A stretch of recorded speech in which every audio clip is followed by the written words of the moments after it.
जी, welcome back. कैसे हैं आप सब?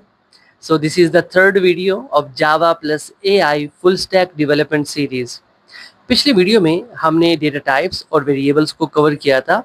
आज की वीडियो में उसी लेक्चर को हम कंटिन्यू करेंगे।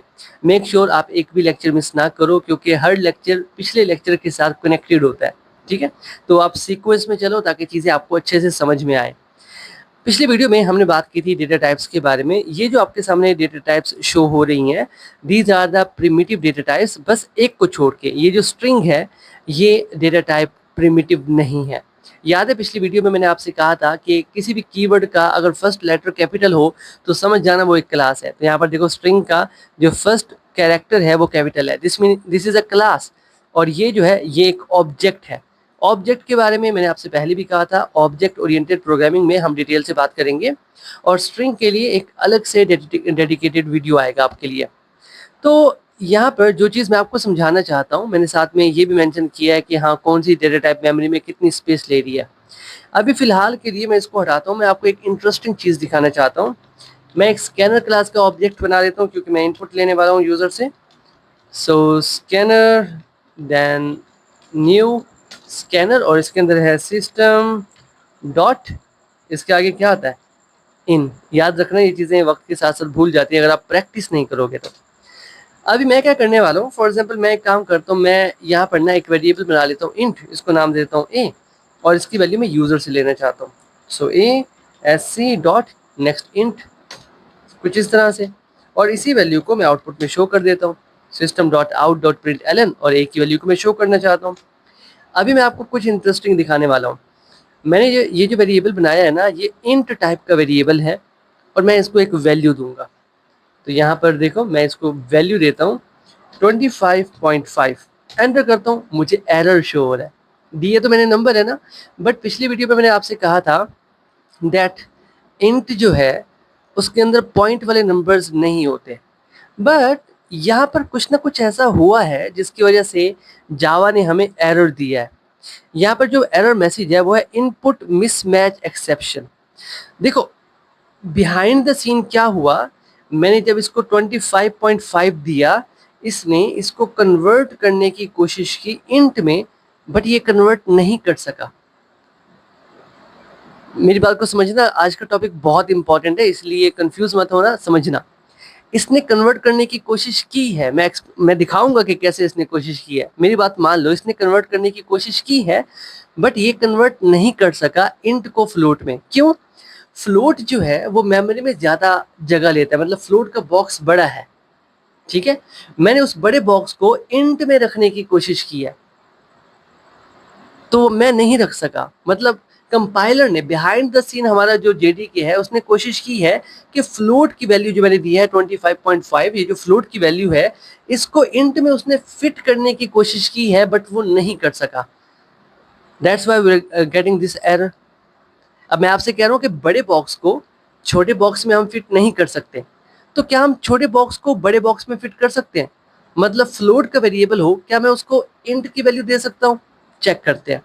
देखो मैं यहाँ पर आके ना थोड़ी सी चीज़ें चेंज कर लेता हूँ। अभी मैं क्या करूँगा, यहाँ पर फ्लोट बना लेता हूँ, फ्लोट, और इसको भी हम चेंज कर लेते हैं। Dot next float, we should have this, ये रहा नेक्स्ट फ्लोट।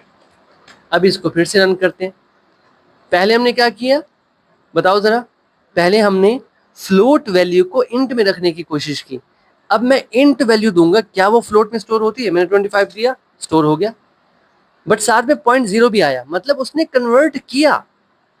ये शो करता है, 0.0 शो करता है दैट उसने कन्वर्ट तो किया है, कन्वर्जन हुई है। और कैसे हुई है? इंट को उसने फ्लोट में कन्वर्ट कर दिया। फ्लोट का साइज ज़्यादा है, इंट का साइज कम है, तो वो इजीली उसके अंदर फिट हो सकता है, उसने इजीली कर दिया। अब जो डबल है ना, उसका साइज उससे भी ज़्यादा है, करके देखें। देखो मैं यहाँ पर करता हूँ डबल, बल्कि डबल में भी पॉइंट में ही आंसर आएगा, सो उसमें कन्वर्ट करने की ऐसा कोई ज़रूरत नहीं है। चलो ठीक है, ये चीज़ तो आपको समझ में आ गई कि हाँ टाइप जो है उसको कन्वर्ट किया जा रहा है। बट मैं अगर ज़बरदस्ती फ्लोट को इंट में रखना चाहूँ तो क्या होगा? क्या मैं ज़बरदस्ती रख सकता हूँ? मतलब पहले जो कन्वर्जन करने की कोशिश की वो जेडीके ने की, उसने खुद से ट्राई किया, बट अब मैं टाइप को कन्वर्ट करना चाहता हूँ। बेसिकली ये जो टॉपिक है हमारा, ये टाइप कास्टिंग का है, कैसे हम एक टाइप को दूसरी टाइप में कन्वर्ट करते हैं, यही हमारा टॉपिक है। तो देखो, मैं एक काम करता हूँ, क्या मैं इसको मैं हटा देता हूँ, मैं यहाँ पर एक सिंपल सा वेरिएबल क्रिएट कर लेता हूँ। मैं क्रिएट करता हूँ इंट, इसको नाम देता हूँ a इक्वल्स टू 25। अब मैं एक और वेरिएबल बनाता हूँ बाइट। अब मुझे पता है इंट जो है वो बड़ा बॉक्स है, बाइट उससे छोटा है, तो क्या मैं बाइट के अंदर इंट को रख सकता हूँ कुछ ऐसे। सी वी आर गेटिंग एरर।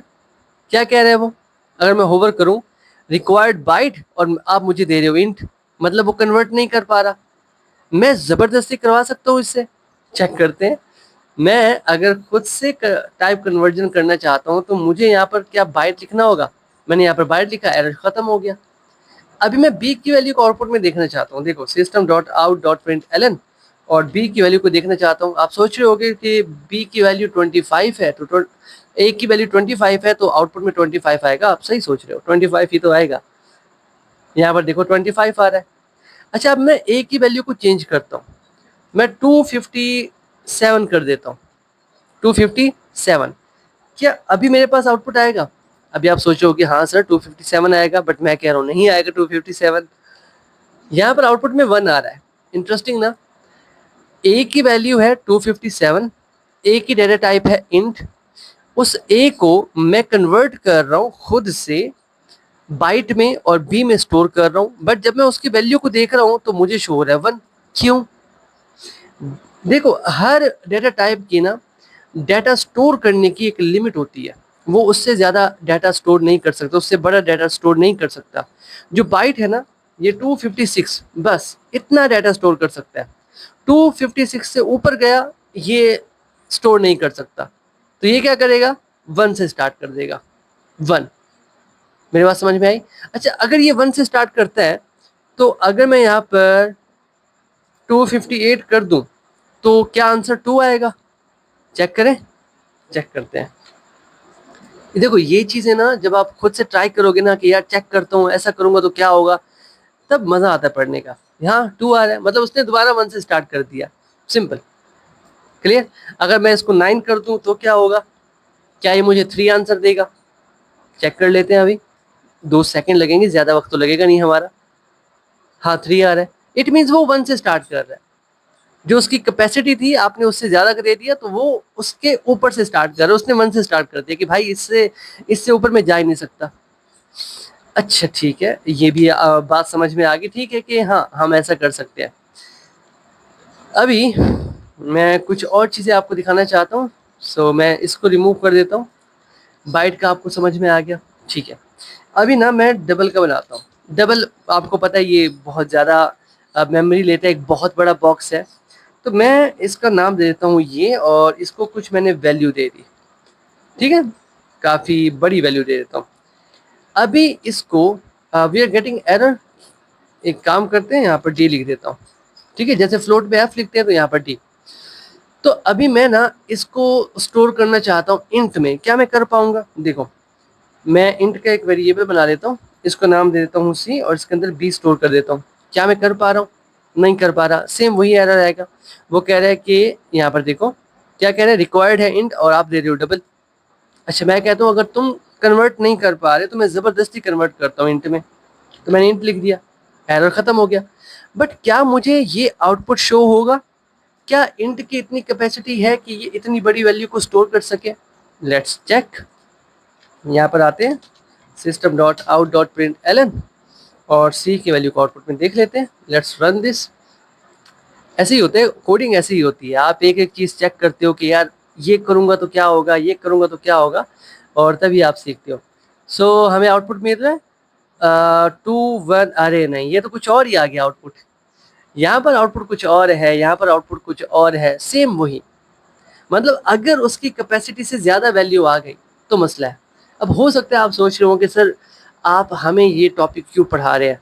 देखो जब भी आप सॉफ्टवेयर बनाते हो ना, तो हम यूज़र से इनपुट लेते हैं, ठीक है, या फिर कैलकुलेटर की बात कर लें या किसी और सॉफ्टवेयर की बात कर ले जिसमें अरिथमेटिक ऑपरेशंस हो रहे हैं या कुछ और भी, जहाँ पर हमने ये नोटिस करना हो कि यार इसके लिए कौन सी डेटा टाइप को हम चूज़ करें ताकि यूज़र कोई भी वैल्यू दे दे, हमारा जो सॉफ्टवेयर हो वो सही आंसर दिखाए। अभी ये तो सही आंसर नहीं दिखा रहा ना, so this is the problem.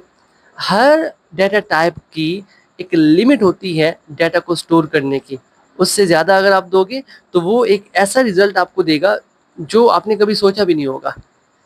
ठीक है, डबल भी आपने देख लिया। बस आपने ये याद रखना है कि यार डबल बहुत बड़ा बॉक्स है, फ्लोट उससे कम बॉक्स है, फिर आ जाता है इंट और फिर चीज़ें ऐसे चेंज होती रहती हैं। अब ये जो है ना, ये जो हम टाइप कास्टिंग कर रहे हैं, ये मैंने टाइप कास्टिंग की, ठीक है, और कंपाइलर खुद से भी करता है। उसे इम्प्लिसिटली कहते हैं, इसे एक्सप्लिसिटली कहते हैं जो हम कर रहे हैं। आगे जाके जब हम कुछ प्रोजेक्ट्स बनाएंगे with the help of object oriented programming, वहाँ पर भी ये टॉपिक आपको बहुत हेल्प करेंगे, काफ़ी ज़्यादा हेल्प करेंगे। ठीक है, तो ये तो था टाइप कास्टिंग कि किस तरह से हम एक टाइप से दूसरी टाइप में कन्वर्ट कर सकते हैं। खुद करना चाहें तो कैसे करेंगे? कंपाइलर छोटी वैल्यू को बड़ी वैल्यू में कन्वर्ट कर देगा, रख देगा, बट बड़ी वैल्यू को एक छोटी डेटा टाइप में नहीं रख सकता, वो हम खुद से ज़बरदस्ती रखवाते हैं। बट अगर वैल्यू इंक्रीज हो गई उसकी लिमिट से, तो आपका जो आउटपुट है वो आपकी एक्सपेक्टेशन के मुताबिक नहीं आएगा। ठीक है, चलो टाइप कास्टिंग का टॉपिक तो यहीं तक था, इसको छोड़ देते हैं। अभी जो हमारा नेक्स्ट टॉपिक है उसके बारे में बात करते हैं, और वो है ऑपरेटर्स। आपने मैथ के अंदर काफ़ी सारे ऑपरेटर्स देखे होंगे, उसके अंदर प्लस भी आता है, उसके अंदर माइनस भी आता है, उसके अंदर मल्टीप्लिकेशन भी आता है, उसके अंदर डिवाइड भी आता है, मतलब काफ़ी सारे ऑपरेटर्स आते हैं। एक और ऑपरेटर है जिसको हम कहते हैं मॉड्यूलस ऑपरेटर। हो सकता है आपने इसको कभी यूज़ ना किया हो प्रोग्रामिंग के अंदर, अगर आप बिगिनर हो। मॉड्यूलस ऑपरेटर ना आपको रिमाइंडर प्रोवाइड करता है, मतलब अगर आपने 4 को 2 से डिवाइड किया तो रिमाइंडर आपको 0 मिलेगा। ठीक है, बाकी डिवाइड करने के बाद जो आखिर में बचता है ना रिमाइंडर, वो ये पर आपको रिटर्न करता है। इसी तरह हमारे पास अरिथमेटिक ऑपरेटर्स के साथ साथ कुछ हमारे पास कंपैरिजन ऑपरेटर होते हैं, जैसे हमने चेक करना है क्या दो वैल्यू इक्वल हैं, क्या दो वैल्यू इक्वल नहीं है। So exclamation mark not equal to, ये नॉट इक्वल टू का साइन है। हमने ग्रेटर देन चेक करना हो, हमने लेस देन चेक करना हो, हमने greater than equal to check करना हो, हमने less than equal to check करना हो, तो ये कंपैरिजन ऑपरेटर्स हैं। इसी तरह से हमारे पास लॉजिकल ऑपरेटर्स आ जाते हैं, हमारे पास एंड है, हमारे पास और है, हमारे पास नॉट है। These are the logical operators, ये लॉजिकल ऑपरेटर्स हैं। ठीक है, अभी देखो इनको जब हम यूज़ करेंगे तब आप सीखोगे। अभी मैं आपको छोटे बच्चों की तरह A+B नहीं समझाने वाला, बिल्कुल भी नहीं, बस आपको बताना था कि ये ऑपरेटर्स होते हैं। एक दो और ऑपरेटर्स हैं, उनके बारे में बता देता हूँ। एक है प्लस प्लस, इसको कहते हैं इंक्रीमेंट ऑपरेटर। ये किसी भी वेरिएबल के साथ लगा दो आप, ये उसकी वैल्यू में 1 का इंक्रीमेंट कर देगा। मैं आपको दिखाता हूँ। मैंने लिखा इंट A और इसको वैल्यू दे दी 25, और फिर मैंने क्या किया, यहाँ पर आके मैं A++ कर देता हूँ, और फिर मैं इसकी वैल्यू को देखना चाहता हूँ। So A and let's check, output में हमें 25 मिलता है, ये 26 मिलता है। ऑफ कोर्स 26 मिलेगा क्योंकि ये इंक्रीमेंट ऑपरेटर जो है इस वेरिएबल की वैल्यू में 1 का इंक्रीमेंट कर देगा, और इसको आप बहुत ज़्यादा यूज़ करने वाले हो। यहाँ पर देखो 26 आपको शो हो रहा है। ठीक है, इसी तरह से हमारे पास डिक्रीमेंट ऑपरेटर भी होता है, और आप समझ चुके होंगे कि ये क्या काम करता है, और मैं इसके बारे में नहीं बताऊंगा। इतना तो आपको समझ जाना चाहिए कि अगर ये इंक्रीमेंट कर रहा है तो ये क्या करेगा। चलो ये ऑपरेटर्स हो गए। अभी हम बात करते हैं कंडीशनल स्टेटमेंट के बारे में, जो कि इम्पॉर्टेंट टॉपिक है हमारी आज की वीडियो का। देखो अभी जो हमने कोड लिखा ना, वो लाइन बाय लाइन एग्जीक्यूट हो रहा है। मतलब अगर मैं लिखूँ system dot out dot print L N, और इसके अंदर मैं लिख दूँ एच, फिर से मैं लिखूँ system dot out dot print L N, और इसके अंदर मैं लिख दूँ ई, और मैं फिर से लिखूँ system dot out dot print L N, और इसके अंदर मैं लिख दूँ ई। अगर मैं इसको रन करूँ ना, तो क्या होगा, पहले ये स्टेटमेंट रन होगी, फिर ये स्टेटमेंट रन होगी, और फिर ये स्टेटमेंट रन होगी। मतलब ये जो प्रोग्राम को एग्जीक्यूट करने का जो फ्लो है, इसका कंट्रोल है कंपाइलर के पास। वो किसी भी लाइन को नहीं छोड़ता, हर एक लाइन को कंपाइल करता है। बट मैं चाहता हूँ कि यार नहीं, मैं जिस लाइन को कंपाइल और रन करवाना चाहूँ वो हो, बाकी ना हो। तो यहाँ पर आती हैं कंडीशंस। हम कंडीशन लगा देते हैं कि अगर ये कंडीशन हो जाती है तो ये वाली लाइन एग्जीक्यूट कर दो, अदरवाइज दूसरी लाइन एग्जीक्यूट कर दो। Let me explain. मैं एक वेरिएबल बनाता हूँ, इसको नाम दे देता हूँ एज और वैल्यू सेट कर देता हूँ 25। अब यहाँ पर मैं लगाता हूँ इफ, अगर, और यहाँ पर मुझे कंडीशन लगानी पड़ेगी। यहाँ पर हम यूज़ करते हैं कंपैरिजन ऑपरेटर का। मैं कहता हूँ कि अगर इस एज वेरिएबल में जो वैल्यू रखी है अगर वो ग्रेटर देन है 18 से, अब मैंने क्या किया, मैंने कंडीशन सेट कर दिया, मैंने कंडीशन सेट की है। तो मैं कहता हूँ एक आउटपुट शो करा दो कुछ इस तरह से, वेलकम। मेरी बात समझ में आई? मैंने क्या किया, मैंने यहाँ पर कंडीशन लगा दी कि अगर एज की वैल्यू ग्रेटर देन है 18 से तो ये वाली लाइन एग्जीक्यूट कर दो, मतलब इस ब्लॉक के अंदर जो कोड है वो एग्जीक्यूट हो जाएगा। फिर आ जाता हूँ एल्स पे। एल्स पे आके हम एक और स्टेटमेंट लिख देते हैं, फॉर एग्जाम्पल यहाँ पर लिख देते हैं सॉरी। तो मतलब अब यहाँ पर दो ब्लॉक्स हैं, एक ब्लॉक है ये वाला यहाँ तक। अगर ये कंडीशन ट्रू हो जाती है, मतलब ये कंडीशन या तो ट्रू होगी या फॉल्स होगी, मतलब या सही होगी या गलत होगी। अगर सही होती है, एज की वैल्यू बड़ी है 18 से, तो ये वाला ब्लॉक एग्जीक्यूट होगा। इसके अंदर जितना मर्जी कोड लिख दो, आप लिख सकते हो। अगर एज की वैल्यू 18 से बड़ी नहीं है तो ये वाला कोड एग्जीक्यूट होगा। मतलब दोनों नहीं होंगे, दोनों में से एक होगा, डिपेंड करता है कंडीशन पे। एक बार ना इसको चेक करते हैं, हमें आउटपुट में क्या शो होना चाहिए, वेलकम शो होना चाहिए ना, क्योंकि एज की वैल्यू 25 है और 25 ग्रेटर देन है 18 से। ओके, यहाँ पर देखो वेलकम शो हो रहा है, क्लियर। आप चाहो इसके साथ कुछ और मैसेज भी शो कर सकते हो। ओके, अभी इसको प्रैक्टिस करने के लिए हम बहुत कुछ कर सकते हैं, ठीक है, बहुत कुछ। मान लो मुझे चेक करना है कि यार यूजर से एक नंबर लेता हूँ, मजा आएगा। देखो स्कैनर क्लास का एक ऑब्जेक्ट बना लेते हैं, यहाँ नहीं नीचे बनाते हैं, स्कैनर SC न्यू स्कैनर, अरे यार system.in। ओके, अब मुझे क्या करना है, मुझे यूजर से इनपुट लेना है। तो मैं एक काम करता हूँ, उसको पहले एक मैसेज शो कर देता हूँ, system.out.println, और उससे कहते हैं enter number, enter a number. वो एक नंबर एंटर करेगा, ठीक है। और अगर मैं यूजर से इनपुट ले रहा हूँ तो मैं ln नहीं करूंगा, ये पिछली वीडियो में हमने डिस्कशन की थी कि ln क्यों नहीं करना। अब एक वेरिएबल क्रिएट कर लेता हूँ नम नाम का, जिसमें मैं यूजर से एक वैल्यू लूंगा, एक नंबर लूंगा, और यहाँ पर इसी नम के अंदर मैं वो नंबर ले लूंगा SC डॉट, और यहाँ पर आ जाएगा नेक्स्ट इंट, नंबर आ गया। अब मुझे चेक करना है ये जो नंबर यूजर ने दिया है ये इवन है या ऑड है। यहाँ पर आएगा इफ, क्योंकि कंडीशन है ना, या इवन या ऑड, दोनों में से एक होगा। तो यहाँ पर भी कंडीशंस आ जाए, दो में से एक को चूज करना हो तो इफ एल्स। अब यहाँ पर मैं क्या करूंगा, ये जो नम वेरिएबल है इसके अंदर वैल्यू आएगी जो भी यूजर देगा। मुझे चेक करना है क्या ये इवन है या नहीं है, तो उसके लिए हमारे पास फार्मूला है, इस नंबर का मॉड्यूलस ले लो 2 के साथ, अगर रिमाइंडर 0 आता है इट मीन्स ये इवन है। क्योंकि आप किसी भी नंबर को, कोई भी नंबर हो, उसको अगर 2 से डिवाइड करते हो, रिमाइंडर अगर आपके पास 0 आता है इट मीन्स वो इवन है। आप चेक भी कर सकते हो। तो यहाँ पर मैं मैसेज शो कर दूंगा इज इवन। फिर हम एल्स के पार्ट में आते हैं कि अगर ये कंडीशन मैच नहीं होती, एल्स की स्पेलिंग गलत है, अगर ये कंडीशन मैच नहीं होती तो क्या होगा, ये वाला कोड एग्जीक्यूट होगा। सो system.out.println, और यहाँ पर हम शो कर देते हैं इज ऑड। चेक करें, चेक करते हैं। अब इसके काफ़ी सारे प्रैक्टिस क्वेश्चंस बन सकते हैं, कोशिश करेंगे कि कवर करेंगे एक एक प्रैक्टिस क्वेश्चन को। तो यहाँ पर देखो एंटर नंबर कह रहा है, मैं नंबर देता हूँ इसको 25, क्या है ये ऑड है, तो मुझे ऑड शो हो रहा है, क्लियर। अब दो स्टेटमेंट थी, ऑड वाली भी थी स्टेटमेंट, इवन वाली भी थी, बट कंडीशन को देखकर उसने बताया कि हाँ ये ऑड है। अब यही लॉजिक अप्लाई होता है जब आप किसी वेबसाइट पे जाके अपना पासवर्ड या ईमेल देते हो, तो उसके पीछे भी दो पीस ऑफ कोड होते हैं। अगर आप सही पासवर्ड देते हो तो लॉगिन हो जाते हो, अगर आप गलत पासवर्ड देते हो तो आपको मैसेज शो होता है इनकरेक्ट पासवर्ड।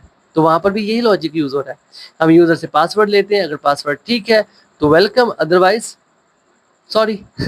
ठीक है, आप यहाँ पर कर सकते हो। फॉर एग्जाम्पल मैं इसे पासवर्ड क्या देता हूँ, हम इसका नाम चेंज कर देते हैं, इसको पास कह देते हैं और यहाँ पर भी पास कह देते हैं। ये भी पास हो गया, मैंने नाम चेंज कर दिया वेरिएबल का। और यहाँ पर मैं कंडीशन चेंज कर देता हूँ। अभी मुझे क्या करना है, मुझे करना है पास इक्वल्स टू, ये डबल जो है ना ये इक्वल्स टू होता है 1 2 3 4 5। ये मैंने क्या किया, पासवर्ड सेट कर दिया अपनी तरफ से कि अगर यूजर ये पासवर्ड देता है तो हमने उसको शो कर देना है वेलकम, वेलकम। अदरवाइज हमने क्या करना है, उसको एक और मैसेज शो कर देना है अगर ठीक पासवर्ड वो एंटर नहीं करता। सो इन करेक्ट। चलो जी, अभी रन करते हैं और यहाँ पर नंबर की जगह पे हम पासवर्ड सेट कर देते हैं। चलो जी, एक बार रन कर लेते हैं इसको, लेट्स चेक कि क्या होता है। ये छोटे छोटे प्रोग्राम्स आप बनाओगे तभी तो एक अच्छे डेवलपर बनोगे। जल्दी मत करना कि यार ये क्या है, छोटी मोटी चीज़ें, ये यही है, यहीं से एक बेस बनता है आपका। मैं यहाँ पर देता हूँ 1, ये मैंने एक गलत सा पासवर्ड दिया, एंटर किया, इनकरेक्ट पासवर्ड, ठीक है, क्योंकि यहाँ पर जो पासवर्ड पहले से मैंने सेव कर दिया ये कुछ और है, 1 2 3 4 5। तो मैं दोबारा से देता हूँ 1 2 3 4 5, एंटर किया, now we are getting welcome. Clear. तो इस तरह से ही सॉफ्टवेयर बनते हैं। हाँ, इतना सिंपल वे में तो हम स्टोर नहीं करते पासवर्ड, अलग अलग चीज़ें होती हैं वहाँ पर, बट लॉजिक सेम होता है। पासवर्ड मैच हो जाए तो लॉगिन दे दो, पासवर्ड मैच नहीं हुआ तो मैसेज शो कर दो, दो मैसेज शो कर दो, एक फॉरगेट पासवर्ड का और एक इनकरेक्ट पासवर्ड का। अगर वो फॉरगेट पे क्लिक करते हैं तो एक अलग पेज ओपन हो जाता है, वहाँ पर अलग कंडीशंस होती हैं। क्लियर। तो चलिए जी, आज का लेक्चर हमारा यहीं तक है। हमने टाइप कास्टिंग को पढ़ा, हमने इफ़ एल्स को समझा। नेक्स्ट वीडियो में हम कोशिश करेंगे इफ़ एल्स के रिलेटेड कुछ प्रैक्टिस क्वेश्चंस सॉल्व करें, ताकि आपकी जो लॉजिकल थिंकिंग है ना वो इंक्रीज हो। और कुछ एरर्स भी हैं जिनको हम कवर करेंगे नेक्स्ट वीडियो में। तब तक के लिए keep connected and keep coding. Thank you.